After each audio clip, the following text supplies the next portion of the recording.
Hello, and welcome back to Lifestyle Business.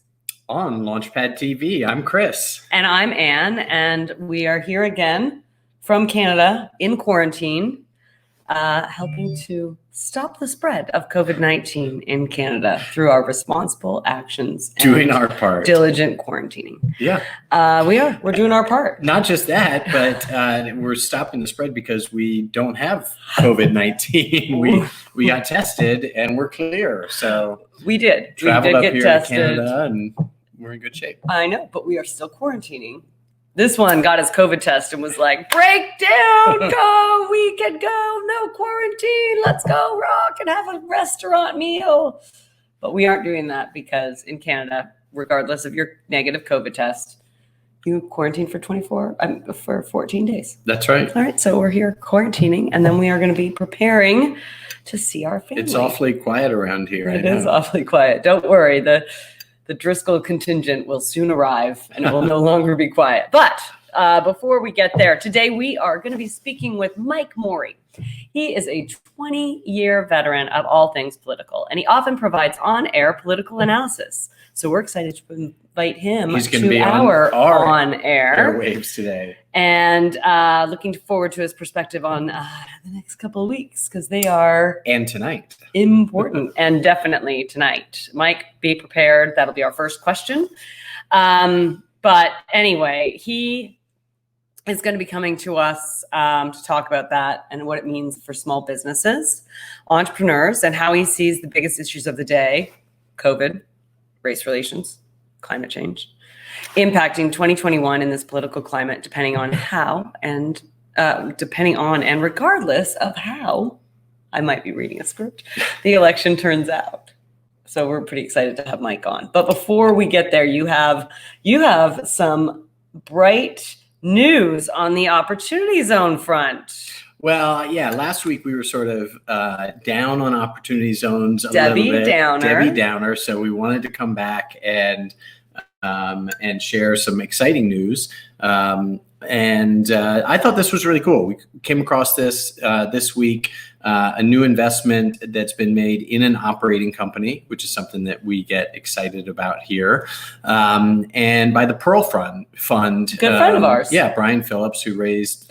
tirelessly working. The Pearl Fund, specifically to invest as a venture investor in Opportunity Zone-based businesses.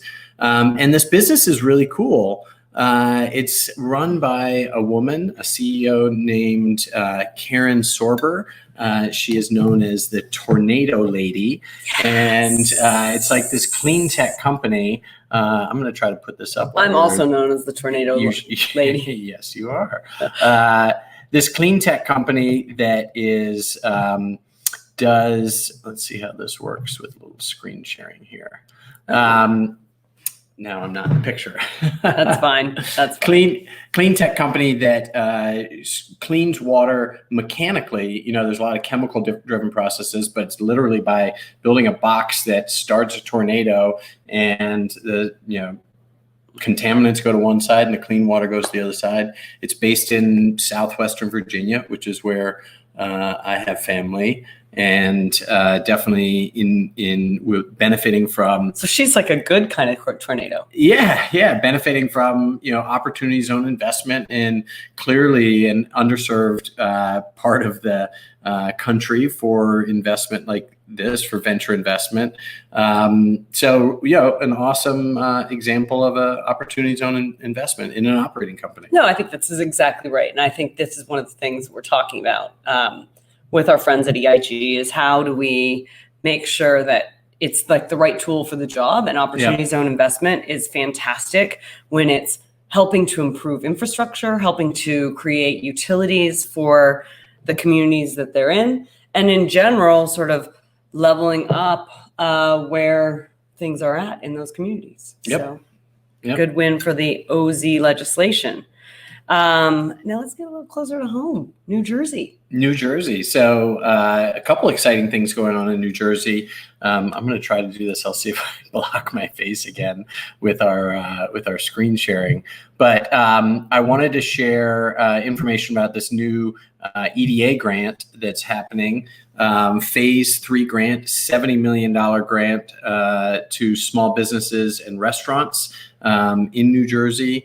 Launchpad members, businesses like ours are perfect for this. So if you're a Launchpad member, or if you're within our network watching from New Jersey, this is available. And the deadline is next Tuesday at 5 p.m. So it's $70 million. This is the third grant that they've done. The state of New Jersey in particular has done a really remarkable job of doing their best to support small businesses. I love that, restaurants are a focus because restaurants have been hit hard. And so we're helping to try to get the word out. That's right. New Jersey has done a really good job. I mean, Ground Zero, it's been great to see all of the communities, and what we're going to be focusing on in the next couple of weeks is what other resources are available in our other cities. But it has been pretty neat to be able to see New Jersey. And one of the things that's great about their grant programs is they've been really thoughtful about making grants available to employees. Mm-hmm. So we had small grants available to our employee base that they could apply for themselves, which was really nice. And then at the other side is, stringless grants. So oftentimes when you get grants, there's a whole program around what they have to be used for, how do they have to be used, by which time, et cetera, et cetera. And New Jersey's done, as usual, really good job of kind of making it free and accessible in terms of the grant dollars they allocate. Which is what a lot of businesses need right now. It's like a lifeline. People, just like UBI, we've talked a lot about UBI, people know how they want to, how they need to spend their money. They don't necessarily need on a small dollar amount, somebody putting a lot of strings around it, just let them do what they need to do. Speaking of UBI, Andrew Yang, our friend, was talking recently at a conference. Did you want to talk about that? Yeah, the other exciting thing coming out of New Jersey, it just wrapped the Propellify festival, I think they call it. Was that the balloon tossing situation? Yeah. The Aaron Price, the founder, was in a dunk tank, which I paid money to see our CEO pop into a dunk tank. I mean, especially here in Canada. I don't know if you guys noticed, I'm wearing my Canadian tuxedo today. But they had, just wrapped a great conference. You watched some of the highlights from it. Again, everybody this year are doing these virtual conferences, but they had 5,000 people watching. Which is really impressive numbers. Yeah. Cory Booker, Andrew Yang, founders of Square, a lot of notable tech companies based out of New Jersey, and they're just a great leadership organization year round in the New Jersey tech ecosystem. So congrats to Aaron and Propellify. Amazing. All right, well that was a good bread for the sandwich, but let's get into the meat of the day and bring on Mike. He is a partner at SKDK Knickerbocker, a national public affairs firm, and it has a diverse background that has included working in the U.S. Senate for Minority Leader Chuck Schumer as his New York Communications Director, supporting New Orleans Mayor Mitch Landrieu, right in our hometown, international ceremony commemorating the 10th anniversary of Hurricane Katrina, and the communications efforts around another topic near and dear to our hearts about Confederate monument removal, complex issues. In his spare time, though, because we all have to have side hustles, he's working on becoming it says here an amateur home brewer, but I think he's really aiming to be the number one home brewer in America. Wow. And Canada. And he is learning the ropes of beer and entrepreneurship. So combining passion with business to really understand what it's like to be a small business owner. And we're going to want to hear about how building the Morey Brewing Company is informing his perspectives and experience in small business growth. All right. Hi, Mike. All right. Hi, guys. Nice to meet you. Hey, you look like you're in a cabin environment like us. It's funny you mentioned this because I'm sort of honorary Canadian. In fact, my family has a small little cottage up in Surrey, Prince Edward Island. Oh, nice. And so we spend a lot of time up there in the summers. And my brother is actually in West Toronto. He and his family, his wife and 3 kids. So I'm up there with you in spirit. Well, there you go. Well, we are currently in Quebec, but I grew up in Etobicoke, which is in West Toronto. So Nice. there we go. Yep. Twinsies. Yeah, Indeed. As much as it looks like we're in the same room, Mike is not across the We are table not. from us. No, but he has some sweet Catskills, right? paneling over there. Where are you based right now, Mike? So I live in Westchester. I usually work in Lower Manhattan at One World Trade. Right now, I'm in the Catskills in a small little town called Rock Hill. Awesome. Nice. Living your best COVID We're life. right up the road from where the movie Dirty Dancing had sort of was taking place at Crow Singers or One of your favorites. Yeah. That's awesome. One of everyone's favorites. There we go. Yeah. All right. Well, why don't you fire away? We wanted to talk about the debate tonight. Mike. Popcorn. Get ready. Tell for us what to expect. Give us the highlight reel. I'm tingling with emotion. Well, I think all of us are sort of hoping that the fact that the mics are muted for the opening of everyone's answer for every section of the debate tonight will go a long way to actually getting some information. It'll be interesting to see whether the president can control himself. I think that, if he's being honest with himself, I think he would say that, this last performance probably didn't help him any. But I don't know that he can control himself. And so, the way I would look at tonight is simply that, does Donald Trump once again self-destruct and blow himself up in front of the public? Does it just reinforce what's set in at their last debate? And can, Joe Biden get in and get out without making any major snafus or mistakes? Because at this point in the race, things have been quite consistent for quite a long time now. And I think that that's what's unique about 2020 versus 2016. And so for folks on my side of the aisle who are sort of won't believe anything because of the scars of 4 years ago, the real big difference, though, between 4 years ago and now is 4 years ago, the polls were up, the polls were down, they ricocheted all over the place, they were back and forth. The one thing that's been consistent about this election is it's been consistent in terms of the numbers and the polling. So all that said, we thought we were going to have one outcome last time, and we certainly didn't. So I'd look to see Donald Trump is going to bring up and try to sort of bring the attention to Joe Biden in character. He'll probably go after his son. They've been really pushing a story that most major outlets haven't covered because it hasn't been confirmed. I suspect, what Joe has going for him is I think that the public kind of sees a guy who, whether you think he's exciting or not, he'll kind of bring back some normalcy. And what Trump really needs to do is kind of make him unpalatable the way he made Hillary Clinton unpalatable. And then if you have to choose between two unpalatable guys, do you go with the career politician or sort of, the guy who shakes things up? And that's what I think he's trying to accomplish. But, we'll see if it works. Yeah, it's interesting. I have a idea or a hypothesis that I would like to float with you that I have not had someone with your expertise be able to provide for my armchair analysis over here. And that is sometimes when he brings up the whole Hunter Biden situation, it's like from a narcissistic perspective, we call it mirroring, where you accuse the other person of exactly the thing that is your situation. And obviously there's just so much to dig into in terms of the Trump dynasty, if you will. Mm-hmm. And my thesis on it is almost by attacking Hunter Biden and then having that be something that is like almost unwarranted. You shouldn't even be bothering to bring that up. It's so irrelevant. It somehow makes his behavior in that realm irrelevant too. And so it's almost like he creates this mask for himself, because if you take Hunter Biden off the table, then you have to take Ivanka and Donald and Eric and everything else off the table too. What do you think about that? Yeah, I don't know that he is that rational and calculating about it, to be honest with you. I think that he just desperately needs to turn Joe Biden into a swamp creature, corrupt politician, someone that you can't trust.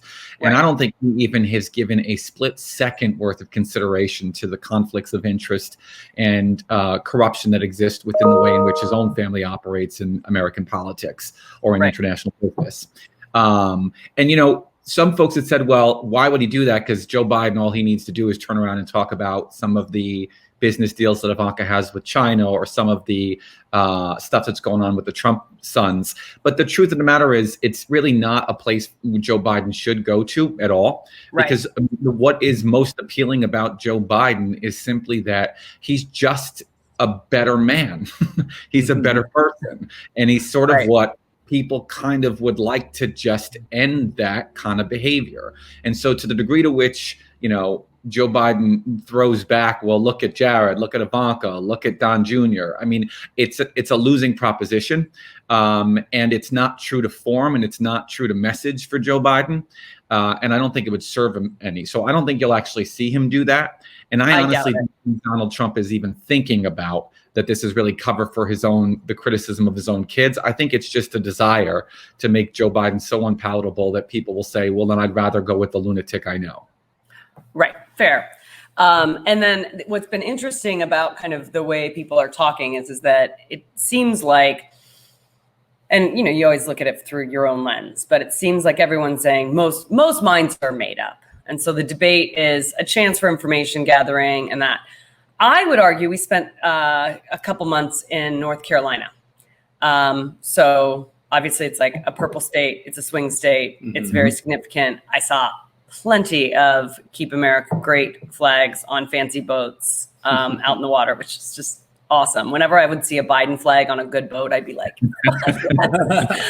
but they were usually like on our whalers. So, but anyway, let's not dig into that. So the thing that was interesting to me was the conversations we had were often how ridiculous he is, but then sort of this fear that Biden would go so far to the left and become a socialist, right? Like we were going to become all of a sudden socialists like Canada.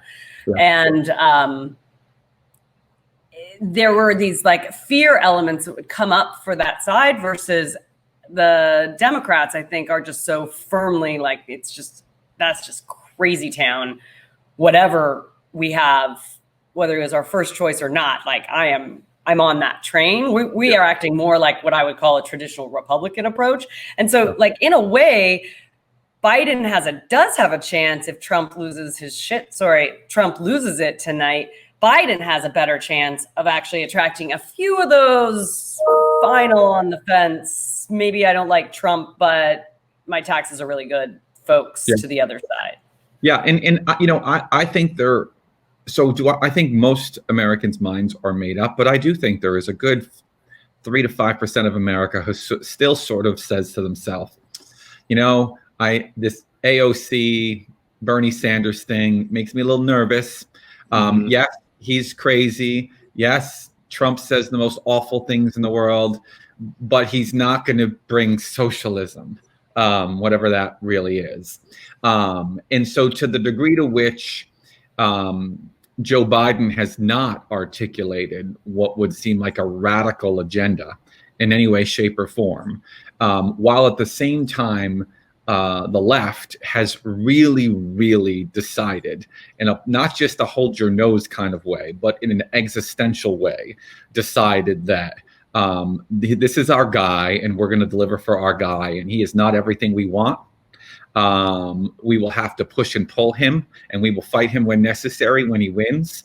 But we are in an existential moment. That has allowed the activism on the left to sort of be satiated, while Joe can also talk to a sector of America who is a little bit nervous, who lives in the middle of the country and is worried about the coasts dictating federal policy that they think doesn't connect to their lived experience. It's why you haven't seen him throw sort of the bombastic rhetoric that I think had Bernie Sanders or Elizabeth Warren won the nomination, you would have had a lot more of. And so from a pure messaging standpoint, the Democratic Party is in a better situation right now than they historically ever have been. Will that last after this? Probably not. But I think there is, we're at an existential moment. And I think it's sort of all parties against one. I mean, parties in the small p, all parties against one at this point. And it's sort of classic coalition politics. It is like, look, here is the common opponent, and we may all have different degrees of policy differences, but we all know that he's a problem and this must end. And so it has been unifying, and it's allowed Biden not to have to go to the extremes and ginning up the electorate. And interestingly, if you look, I mean, 80% of the early vote from 2016 is already in, and we're 12 days to go. Yeah. Now, what does that mean? Now, it could mean that people are more afraid because of COVID to go to the polls, and so when there's more access to early voting, okay, sure. But 80% of the early vote already in 12 days out, I think that bodes well. Yep. So look, we've got to go ahead. I'm going to bring a question in from Noah, who's watching live on Facebook right now. Can you see the question there, Mike? I'm sure you can. I can. So thoughts on the younger generation and swinging it in a big way. I do think we'll probably have a larger number of young people voting. And I think a lot of that has to do with an awakening around racial injustice and inequity. I think that there is a degree of complacency that does not exist in younger generations that probably existed in previous cycles, largely because I think this is the first time in a very long time where you have actually seen retrenchment on some of the major social policies that younger people care about. You're also seeing a generation now that both, millennials who first are not really the younger generation anymore, but millennials who came into adulthood without jobs in a massive recession, only to start to see it climb out, only to see COVID come and it crush again. And then you have a bunch of younger folks, the generations after them, who have been in colleges and don't even understand sort of some of the classic racial divisions in the United States, some of sort of the rigid gender identity that existed in the United States prior to their generations. And then they see federal policy retrenching on these things. Choice, I think, for the first time, really, it's always been sort of a rallying cry of the left for a good 4 decades now. And I think now it's actually becoming a reality of the degree to which reproductive rights are being chipped away and on the line, and probably even more so with the Supreme Court nominee. So I do think, I don't want to say they have the chance to swing the election, because when I think of swing, I think of back and forth. I think they have the ability to ensure a permanent progressive majority if they perform at the levels that they have the capability of performing at.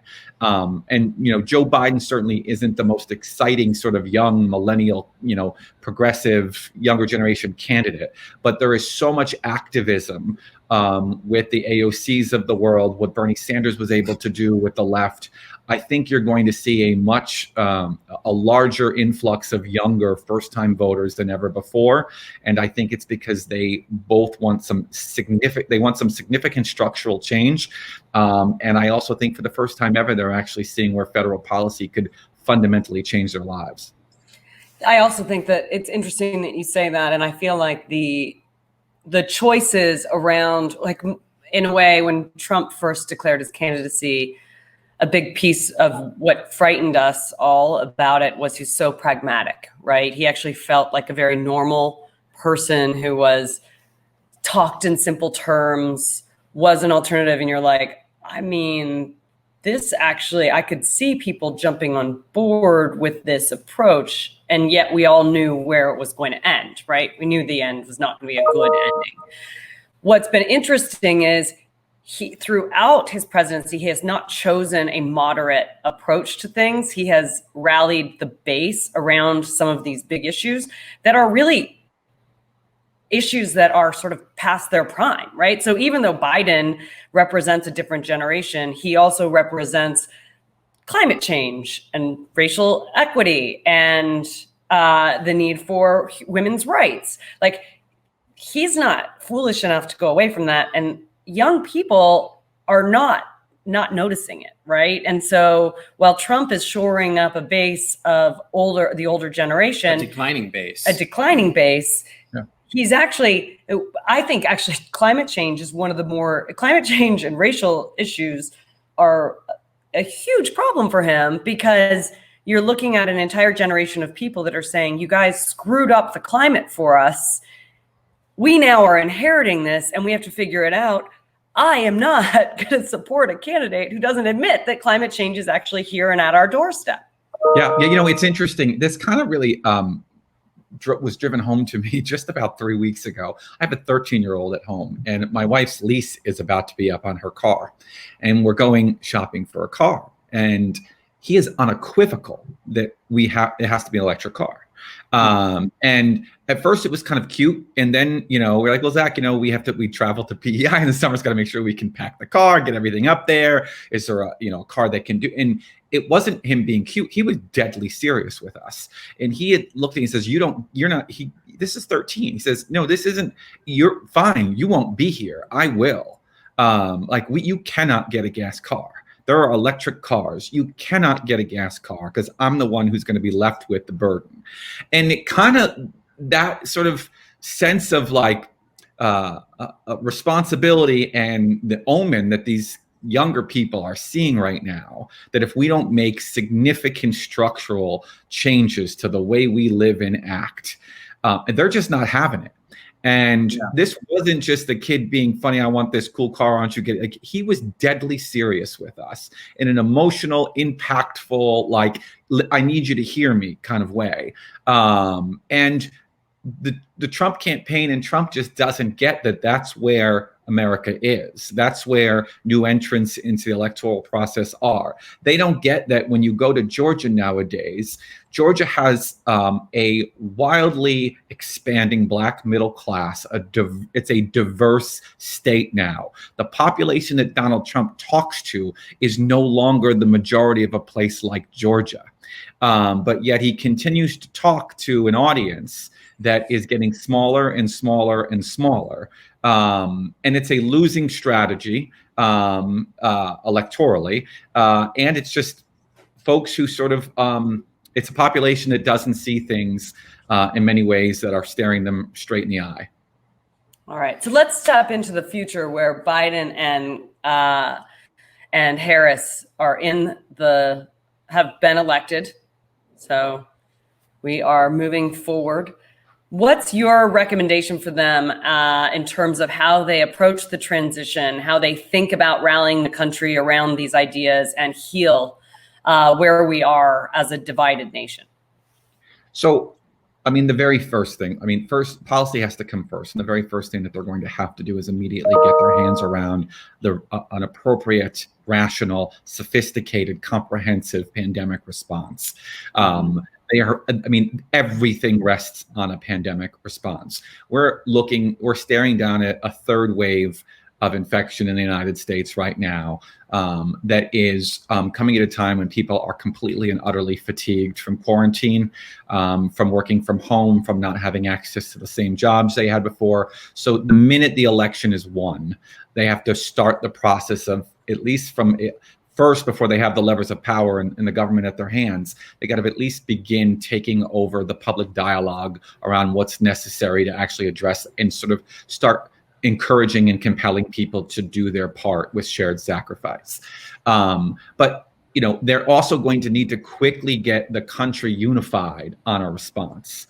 And Donald Trump's done a good job, like all things, in dividing the country on everything. And so the two of them are going to really have to figure out a way in which they bring voices into that response, into that public effort, who also can speak to populations who do not believe that Joe Biden and Kamala Harris sort of understand them or understand what they're going through. They need to bring in, progressives are loath to admit this, but they're going to need to bring in Republican voices, rational Republicans who believe in science, believe in public health, recognize that, there are some structural changes that need to happen. They're going to have to bring a large sector of the country from various sort of political corners together in a way that can help overcome some of those divisions. And they're going to have to make really sort of satisfy a clamoring for big structural change, and also satisfy a desire to say, oh, okay, maybe these people want to take care of me too. That it's not just the people on the coast, that they understand my needs in the Midwest, they understand my needs in the Sun Belt, they understand my needs in sort of the flyover states. They're really going to need to do that because otherwise what we will simply do is just seesaw back and forth. That's the major challenge politically, but it's also the challenge that is going to need to be overcome in order to deal with the first priority, which is the pandemic response. Because so long as people are divided, we cannot collectively come together to address it, because it means a lot of shared sacrifice that some people so far have not been willing to share in, because they feel as though it's somehow put upon or dictated on high, or somehow not respectful of their existence. And it's interesting you say that about the priority number one, which I think is clear, but even though maybe this president seems to downplay it, even though ironically he had COVID himself. But the challenge when you're talking about the economy first is dealing with the pandemic, right? You can't reopen the economy until we actually address this and put things in place that, wear a mask, right? Simple things like that, just simple, a clear national response that is about shared sacrifice. To the extent that wearing a mask is actually a sacrifice, I don't think it's really taking away personal freedoms. It's actually allowing the economy to open back up, right? Exactly. And the pandemic is also, so solving the pandemic solves the economic challenges that we currently face. It will solve, I won't solve, but it will certainly go a way towards addressing some of the racial and ethnic inequity that exists in the United States in terms of healthcare, access to outcomes, access to good healthcare. There is so much that kind of feeds up or trickles down from an appropriate pandemic response. That is, it's certainly not a panacea. There are so many other problems in the United States that need to be addressed and have been sort of neglected by this president, and frankly, that have been long in existence before this president. But the pandemic response and what's necessary, both in terms of the actual intervention to get it under control and the will to bring people together to address it, will go a long way to creating a political climate in which you have greater room for agreement and commonality. Right. So I want to ask a little bit about, on the sort of the economic impact, and also, again, with the hypothetical and hopeful transition and Biden Harris leading the country. What can small businesses, entrepreneurs, our audience, what can companies do to sort of participate in the transition, make their voice and their needs heard, as small businesses? I think one of the things that we, initially probably were maybe a little bit skeptical of, and then ended up working pretty well, was the PPP program. I think that some of the guests we've had on over the last 6 months have voiced a sense of opportunity in crisis for structural changes. We talked about opportunity zones, maybe SBA lending, other things that help small business and entrepreneurs. Are there ways that companies can participate in that process, and are there things that you think that Biden Harris can be doing to help small businesses in the next administration? Yeah, I think the first thing I would urge everyone to do is the best ability to translate what the experiences of small businesses are and entrepreneurs are is through the voice of particularly your members of Congress in the House, and ensure that when because the transition will start immediately, and ensure that there are regular, clear lines of communications with particularly your House delegations, and to the degree to which small businesses and local entrepreneurs are members of larger state-based associations, ensure that they are in regular touch with your senators. It is those voices who will primarily break through and translate what is happening on the ground in their districts and in their states to the administration itself. I think that there is, a large degree of what we learned in the last 8 months now is the degree to which many of us who even work in large businesses have all sort of begun to operate like small businesses in our offices, the corner of our kitchens, in our bedrooms. And the degree to which that kind of working environment, sort of what has it taught us about the way in which there is access to necessary infrastructure, to whether it be technological infrastructure, whether it be things like broadband. Those are the kinds of experiences I think that need to be brought to bear to members while they start thinking about what a first 100 days agenda of the Biden administration would be. And in terms of sort of what kind of supports are necessary to help get entrepreneurs and small businesses through what will likely be another, come inauguration day, we will probably still be in the very situation we are for a good 5 to 6 months until, God willing, a vaccine can get rolled out on a mass level. Right. And so that means sort of understanding the actual pain that exists and understanding the supports that are necessary. And the best way to get that translated in a transition period is through your local representatives. And that does mean it's not just a letter, it's not just a call. It is constant badgering. It is constant, like in your face at all times. I called you on Monday. I didn't hear from you on Tuesday, so I'm back on the phone Tuesday evening. It's that kind of attention that needs to be brought. It's the sort of, if you're in a community or a city that has, a network of freelancers who are doing, let's just say, they are creative types doing animation or design work, and you've got a listserv of 250 freelancers in this place. Put that all together as one big push and inundate that member. This is what we need you to ensure. And don't be shy about repetition. It's sort of communication is all about repetition. It is, making a phone call to a member and getting them to nod their head, say yes, and get the staff on something. That's great. But there'll be 80 other people in an hour after that who have done the same thing. And to the degree to which you hammer it home as often as you can is the way in which it sticks. It's like sort of like I hate to sort of compare a member of Congress to like a child, but like you got to tell them 20 times before they take out the trash. And so you've got to do it over and over and over again.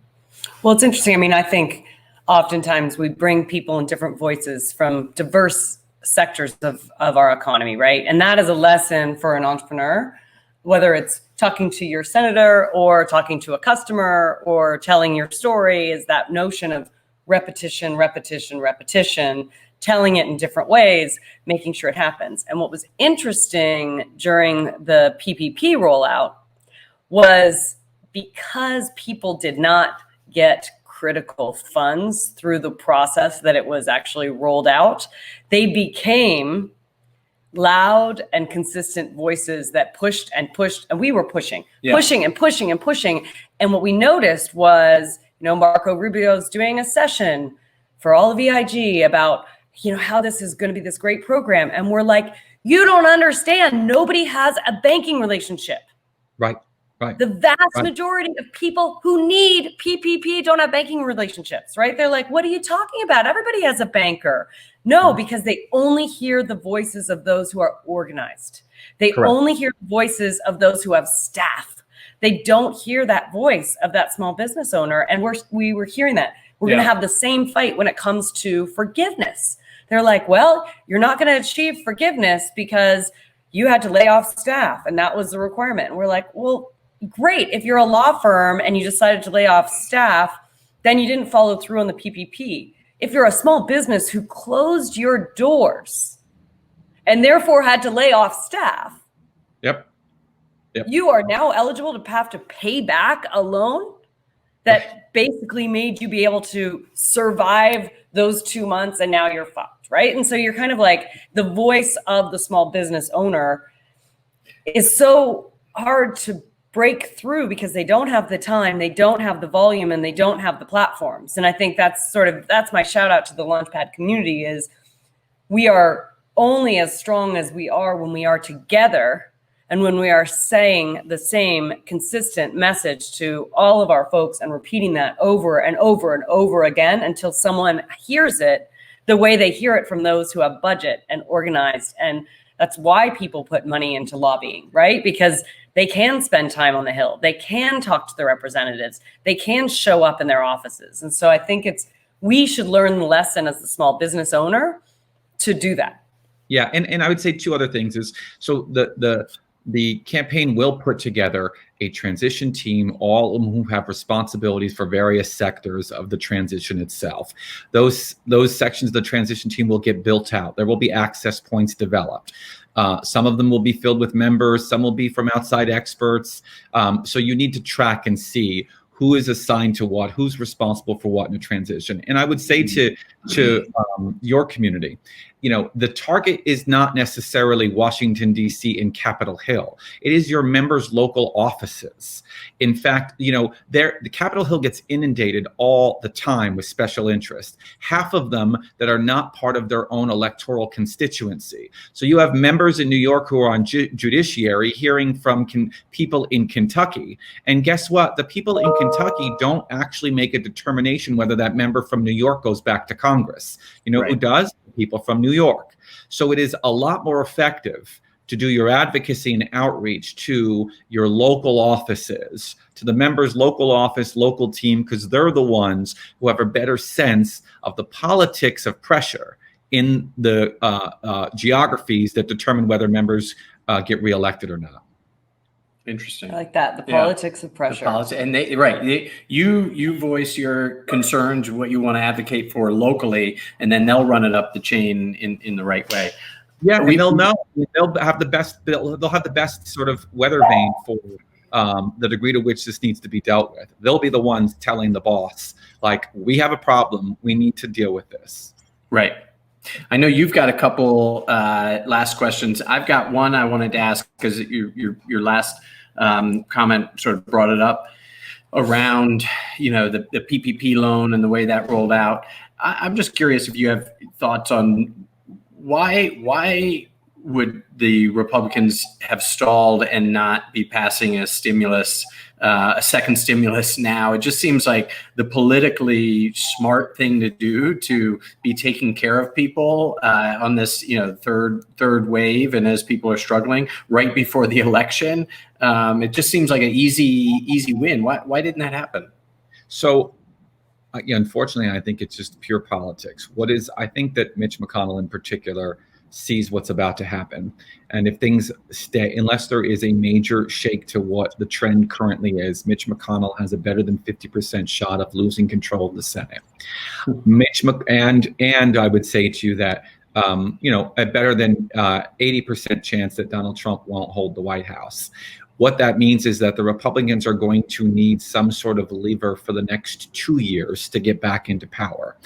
They watch how quickly the Republican caucus finds economic conservatism and spending controls within 24 hours of Joe Biden being elected. And so despite the fact that over the last 4 years, a Republican orthodoxy around spending was thrown literally out the window, they are going to find God and religion on spending, and it's already started. So what they need and what they want is some sort of wedge in order to sort of get back. Politics is the long game, and there's no doubt in my mind that there is nothing electorally advantageous for Mitch McConnell to pass allow a major stimulus to go through, which will likely include funds to help states who are hemorrhaging dollars and whom are going to have really rough budgets over the next 2 years. There is nothing electorally, and it will not benefit his members who are on the verge of being defeated anyway. So why do it? I mean, it's as raw political calculus as that. And that's so interesting. I just read this book, Evil Geniuses, by Kurt Anderson, and that's exactly what he described with the Republican conservatism, fiscal conservatism. They're extreme. They're all deficit hawks when they're not in power, and then when they're in power, they lose touch with that. Well, it's also one of the people's favorites. Well, you know what? I'm socially liberal, but I'm just fiscally conservative. Right. Bullshit, you're fiscally conservative. You're just like tax credits. Right. Correct. Right.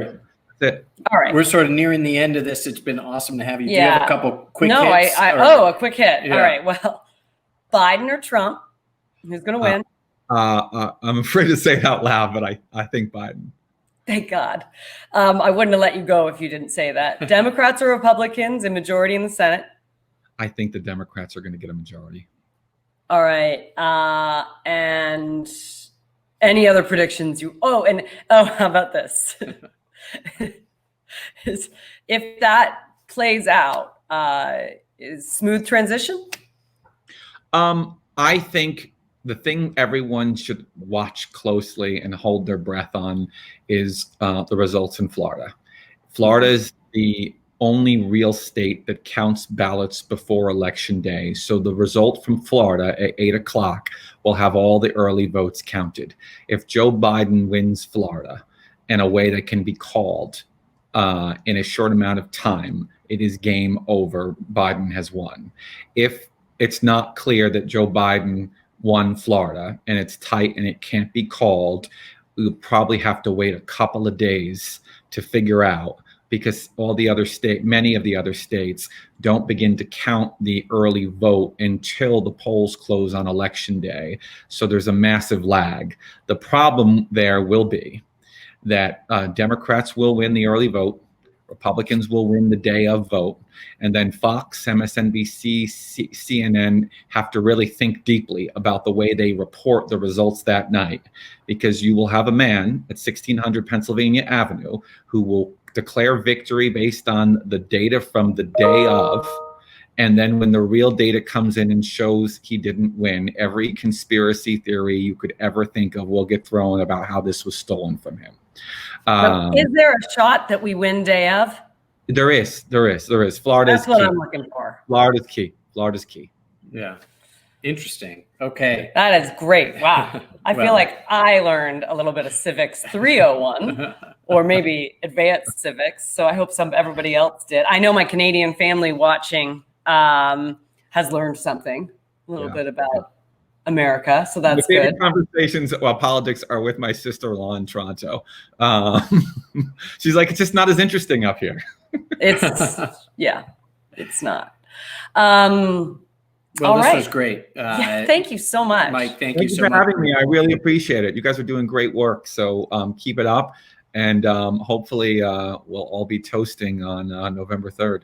We'll see you in the transition, man. Let's do this. Yeah. All right. All right. We're going to let you go. Thank you. Wrap up here. Thanks so much. All right. Well, we have a couple quick member magics today. All right. Let's hit it. Great. Stockton. We are excited to welcome 2 new members in Stockton, Brad Window Screens and Lux Lash Bar, keeping the dream of small business ownership and entrepreneurship alive in the Stockton community. Great. So that's that. And then guess what? We got another lawyer in Newark in the house. That makes 3 lawyers. Lawyers love Launchpad. Well, smart lawyers do. It really, smart lawyers. Smart lawyers do.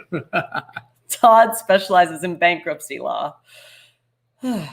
And we have. I wonder how busy he is these days. Anyway, Andrew is in entertainment and Steve is a real estate lawyer. So we cover a lot of your legal needs in our Newark location. Yeah. And next week, coming live from our home studio in California, we are going to be inviting Savitri Wilson You guys have heard us mention her many times, but she's going to be here to talk to us about her nonprofit, Resilia, and what it's been like for her to raise money as an African-American female founder. That's right. And can't wait to have her on. Resilia is a for-profit company. It works with nonprofits. Oh my God. It helps to You're incorporate nonprofits, and we used it for the Launchpad We Foundation. sure did. We loved the platform, and she's doing amazing stuff. It's one of the top startups in New Orleans right now. So can't wait to talk to Savitri next week. I never make the mistakes. He always makes the mistakes. When the mistakes are written for you. Upside down day. All right. All right. Well, if anybody's still watching, thanks for tuning in. That was really fun having Mike on. He was awesome. I feel smarter already. I feel maybe a little bit smarter. Yes, definitely smarter, but also more hopeful. I'm not ready to be there yet. That was good. Enjoyed having him on. So thanks for tuning in. And we will see you guys in a week from Cali. And enjoy the debate tonight. So long, folks.